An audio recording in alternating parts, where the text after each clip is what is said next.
If music is the vehicle for nostalgia, then we want to be the cops chasing after it. I'm Mel, And I'm El. and this is... Do you remember that song? It's a podcast where we reminisce about some of our best memories. Tied to some of our favorite songs. So sit back as we ask the question, Do you remember that song?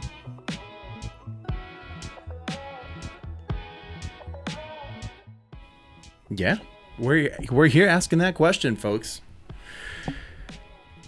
How you doing, Mel? Writing, typing, sticking with it. We're Yeah. here just listening, trying to be a sponge, trying to be a good audience, be a good listener. Yeah, Participation, is big key in podcasting. Yeah. It wouldn't be much of a show if you only talked and I only sat here and yeah, absorbed. yeah, Gotta exactly. have that back and forth. Yeah, we gotta have the back and forth. It's gotta have it. It's necessary, I think, for survival. I think it's pivotal, perpetual,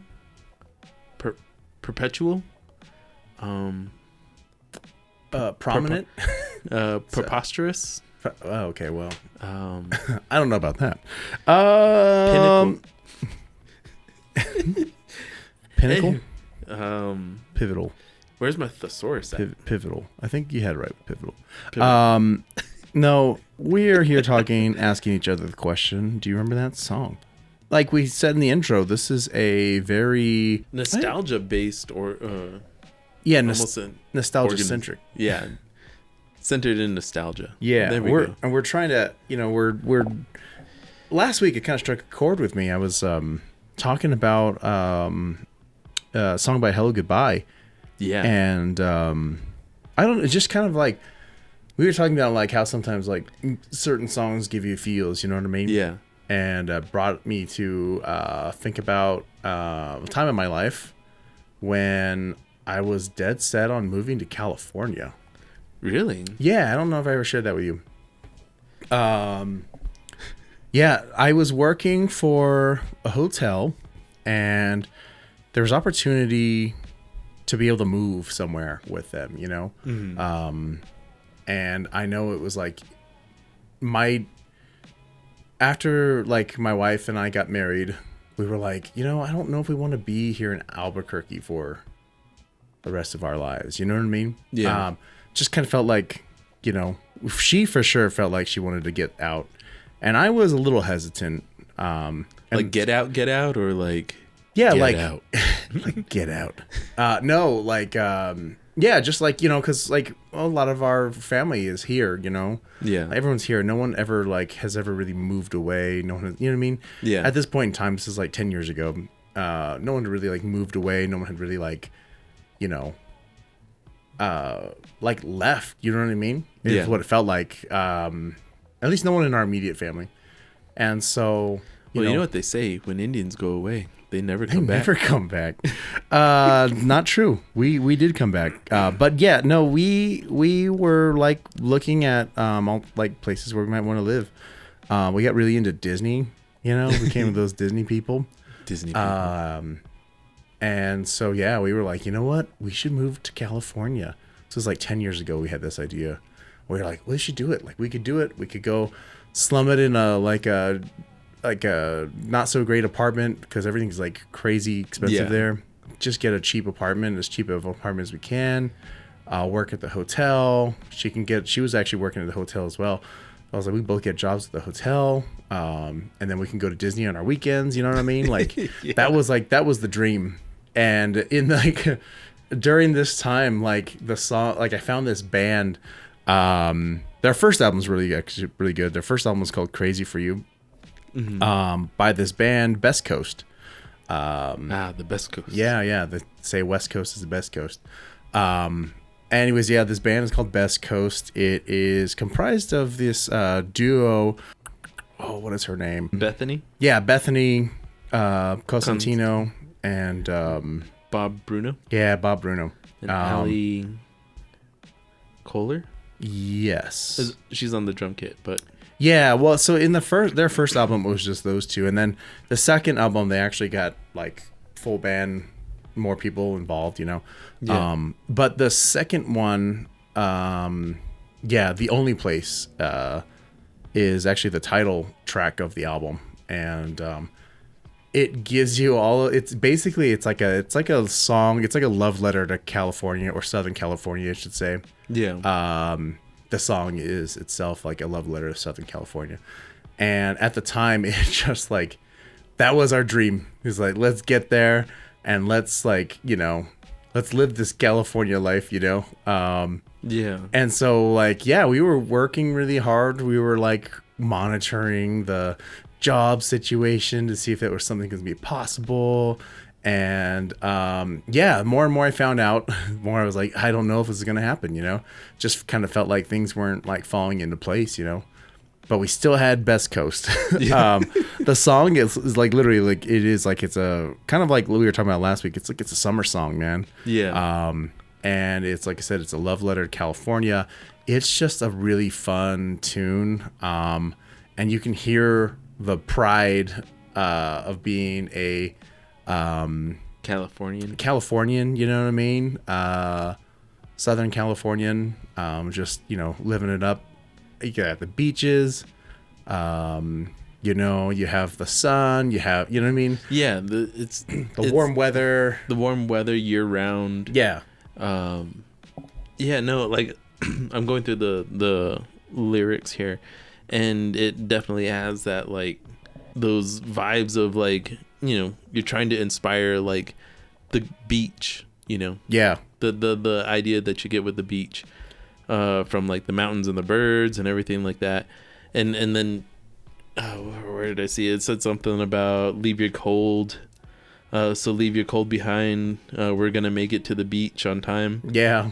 You know, like, yeah, man, that I was get that was the dream, you know. Yeah. That was the hope. That was like, this is what we're gonna do. We're gonna move to California. We're gonna be able to go to the beach anytime we want. Yeah, and that's always really cool because growing up in Albuquerque, you know, Yeah. we are mostly like a desert state. Right. It's, Yeah, we don't have a whole lot of water here. Yeah. Oh. And I know growing up for me, like anytime there was any chance for like swimming, like I didn't learn how to swim and like fully swim Right. until I was about 24, 25, you know. Oh, wow, I didn't know that. It was pretty late.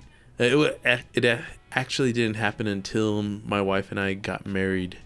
Oh yeah, because She's a swimming. She was a swimming instructor Yeah, and for a then long time, right? yeah, and she Lifeguard? grew up in Hawaii, and Oh, so okay. like she was practically born in the water, Right. and so I guess most of my life, water has kind of like been one of those things where like I seek it, I hope for it, and want it because, you know, rain, you know, trying to get the rain to come, and then when I myself went out to California and I saw the ocean for the first time, Yeah. I got freaked out. I was like, "This Yeah, is it way is- too much it is water. freaky, yeah. It's too much water. Yeah. It's more than a swimming pool. Mm-hmm. I can't see the bottom. Yeah, you're like, oh, these waves are Anything like could be in there. intense. Yeah. It keeps coming after me and going away. Yeah. I don't trust. It's tricky water. Yeah. Tricky water. Yeah. Did you ever get used to it?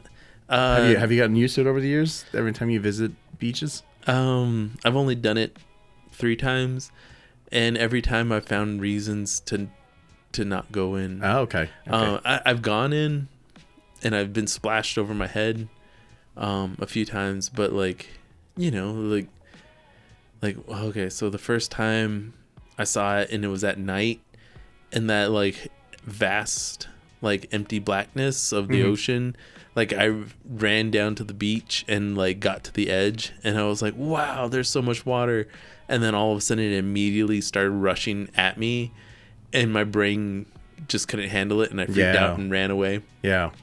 Eventually I got my feet in, and then the second time I waded out into it, and it like kept rolling at me, and I was jumping over the waves, and that was fun. Yeah. And then the third time I found, what was it, they call it sand lice. They're like little they're like little crustaceans that live in the sand. Okay. And so like you can dig them up and use them as fishing bait and stuff like that. Okay. But they, it's too alien to me. Yeah, there is something this mysteriousness about the ocean that's kind of scary. Yeah, she's a mysterious mistress that keeps her secrets close to herself and keeps her secrets close. And I'm not about it. But this song makes me want to be like, it makes you want to I can like chance it, throw some towels in the car and drive down to the beach. And, I could live there. Yeah. No, Get a van. This song, this song definitely gives those vibes for sure. I mean, if it can make me, who's a little moderately respectable, respect the ocean, go like, let's I gotta give it another try. Yeah, I think anyone should listen to it. Yeah. No, check this song out. It's fun. It's if you've got those summer blues and you just you want something to pick you up, during this summer, then give it a listen. Check it out. Get yourself a convertible, drive around town, listen to it, throw it in. Yeah. Go to Cochiti Lake and stand by the beach there and listen to this song, and it'll make you feel like California. Any body of water, it'll make you feel good. Any close body of water should do. Fill your bathtub up, jump in there. Yeah. Good. Check it out. Best Coast, The Only Place. And let me know what you think. It's one of my favorites. I hope you like it too. And we'll be right back.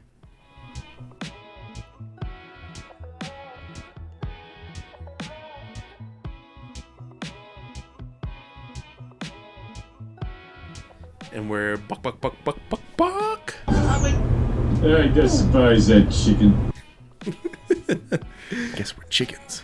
Yeah. I guess after my whole thing about being afraid of the ocean, I feel like a little bit of a chicken. But yeah, so it's my turn. Take the reins, man. So I gotta ask you the question. Do you remember that song, "Wait and Bleed" by Slipknot? I'm not super familiar, man. You're gonna have to educate me a little bit on Slipknot. Okay, Slipknot. So they weren't in my purview when I was younger. Yeah, so Slipknot. They're, I guess people would say that they're like a new metal rock kind of a band. I mean, on Google it says adult contemporary punk. I don't feel like I don't know. That's quite accurate. I get the new metal kind of genre name. Yeah. But one of the things that I've known them for, and I'm pretty sure they're well known for, is really heavy music, really fast pace, metal music. Yeah. And heavy subjects too. I feel like. Heavy subjects. Yeah.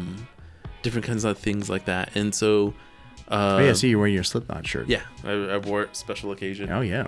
Yeah, I tore it and I had to sew it all back together. Oh, good. I almost got skewered by a tree. Oh, jeez. Doing grown up things. Ah, yeah. Trimming trees. Nice. It's grown up. Anyways. But okay, so the like around Slipknot, I have quite a few memories because I guess it all started when I was a young kid, back when I was doing youth soccer. Mm-hmm.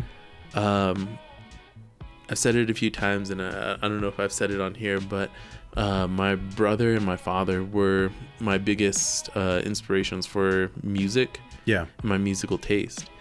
And where my brother came in was I was getting ready for youth soccer, and he was like, hey, I made this CD mix for you to like get you pumped up for your game today. Yeah. And I was like, oh, okay. And he was like, here, you go ahead and listen to it. And so there was a few different songs. It was back in the day when, like, I guess it would be like techno was coming out, so there was like a few techno tracks that were like soccer soccer music Yeah.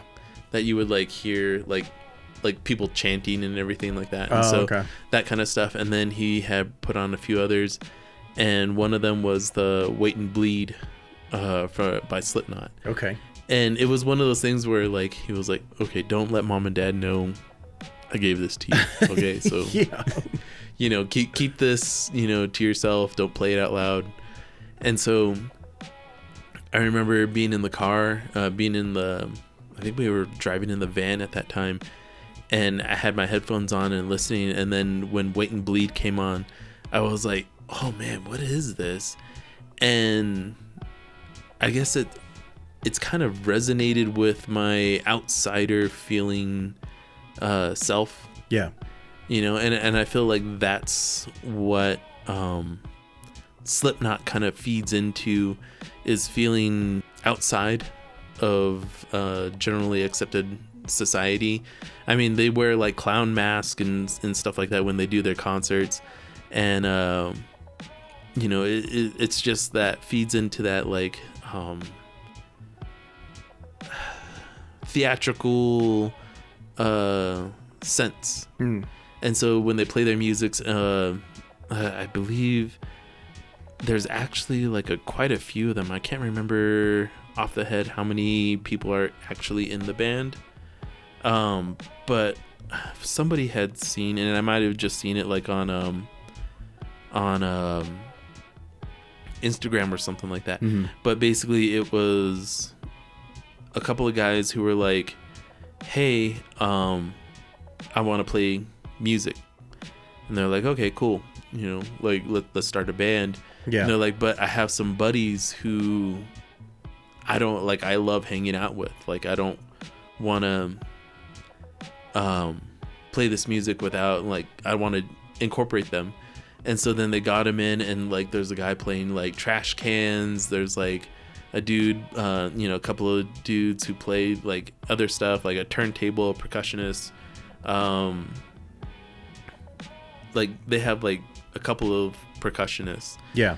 And so they all get together and they all played together, and that's how their band started. Okay. And so it wasn't necessarily like, hey, I love playing music, you love playing music, let's get, you know, bass, guitar, and second guitar, and a drummer, and let's go ahead and make music. It was like, no, like, okay, hey, you know how to play music?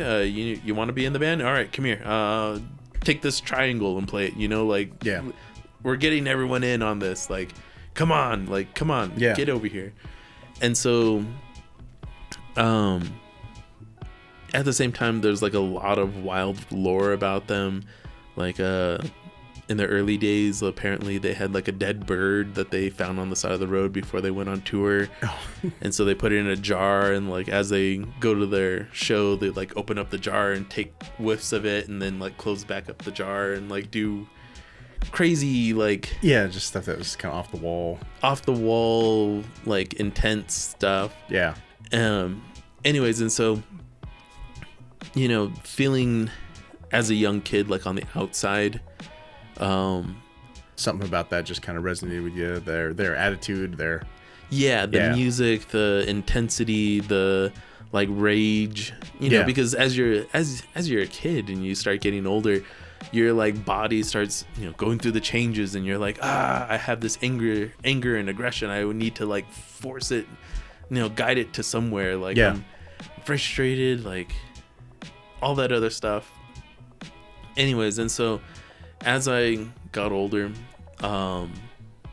I was dating this one person, and she was really into Slipknot and a lot of the same kind of music, and she actually expanded my library for music. And I don't remember what year it was, but they had announced that they were doing this thing called Knotfest. And it's basically a festival of bands out in California. Yeah. Like we had just done like we Yeah. just talked about it in California, and Well, so did you go? yeah, so we ended up going. Oh, no way. And there was a bunch of other really cool bands there that like I was into, like but I was really excited to see Slipknot in concert. And at one point we ended up we're like in the back, we're in the lawn area, and you know, like on stage they're like, you know, that big far away, but it's just like everyone there is like in this cult of Slipknot. And so everyone knows the songs. They're like jumping up and down. Like me and the dude next to me were like headbanging and singing the songs, and nobody knows what the lyrics are because like the music itself is so fast, so rushed. You're just in it. You're just in the moment. It kind of just turns into like an animalistic like grunts and growls and everything. And so like as I'm like jumping up and down and like looking around, because I'm also like one of the older people in our group that had gone to Knotfest, I like turn around and I look, and they had started a death circle. Okay. So it's a circle where they all run in a circle. Yeah. And everyone's like Not rocking quite out, like different than a mosh pit. Yeah, it's not a mosh pit, but they start a More circle. like, okay. And everyone's just running and jumping and like just carrying on like crazy wild people. Yeah. And they're doing it around this little electrical box. Oh, okay. And this electrical box is like pretty huge. It's like its own little stage. Yeah. And on top of it is this dude who looks like he's like maybe 5 foot, but he's dressed up as one of the psychos from Borderlands. Okay. So he's got like a brown, orange pants on, like highlighter orange, like jumpsuit pants on, and he's got a mask on, and he's like, like conducting people. Yeah. And I'm just like, dude, this is nuts. And then like 5 minutes later, people start throwing trash into the middle of this pit, and they start a fire. Whoa. And there's like a bonfire now in the middle of this and all of the by the electrical box, by everything. And so everyone's just like going into like organized riot mode. And I'm just like losing my mind because I'm like, I cannot believe this is like, what is this? This is crazy. Like, what am I a part of? And so I'm like super excited, and then all of a sudden you hear people booing from behind us, and we turn around and there's literally like riot police coming down. And apparently like while there was this fire going on, they came in to put out the fire.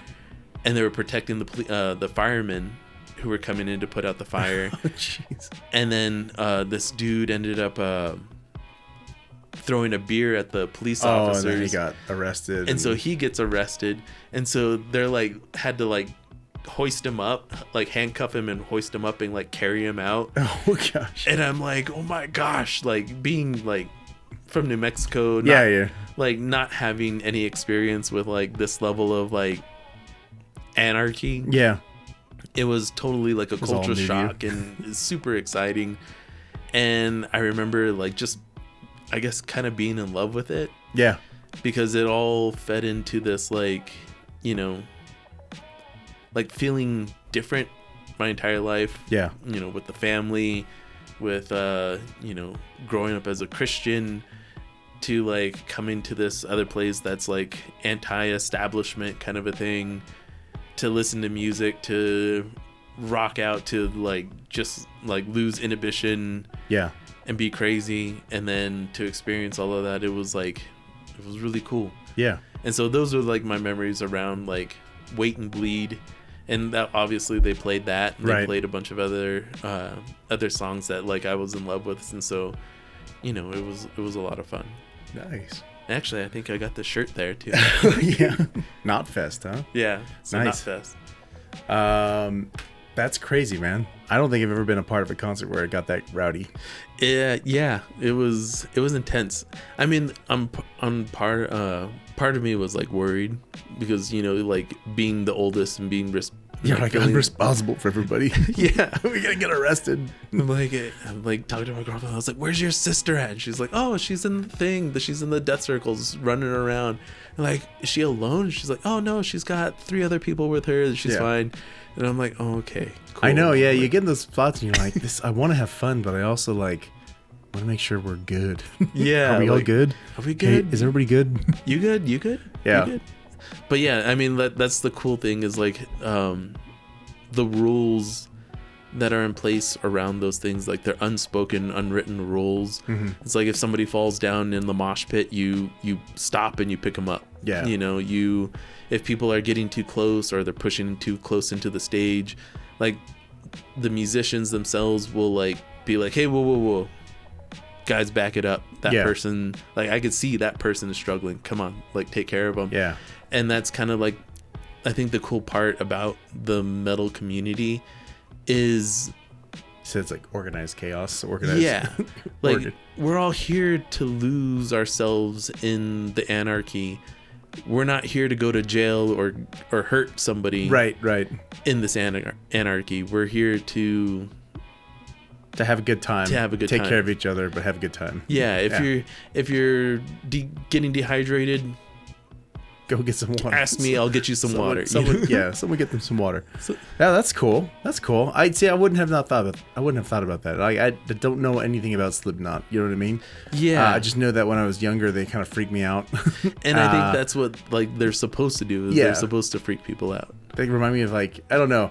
I have this thing about people like dressed up in like freaky stuff. I think ever since I got thrown into the river by those The clowns, task that clowns. one time, yeah, I was just kind of freaked me out. Yeah. And yeah, that's kind of what Slipknot reminded me. They haven't been able to listen to Kiss ever since. Oh man. Well, hey, that was a good story, man. I didn't know you ventured out to California for a festival. Yeah, That's fun. it was a lot of fun, Nice. and I would love to go back again. Yeah. But Maybe visit that ocean. yeah, yeah. We'll All see. right. Well, hey, this has been our episode of Do You Remember That Song? If you have never listened to this, check it out. It's not a bad song. Not a bad song at all. Slipknot, Wait and Bleed. It's gonna be on our Spotify. Yeah. Check out our Spotify playlist Playlist. titled Do You Remember That Song Pod? Yeah, And and check it out. Yeah. Let us know what you think. Maybe you can add it to your library. yeah. Get into it. Some classic metal. Next time we'll dive deep in some other songs and play back some memories and keep this nostalgia train chugging along. Toot toot. All right. Y'all have a good week.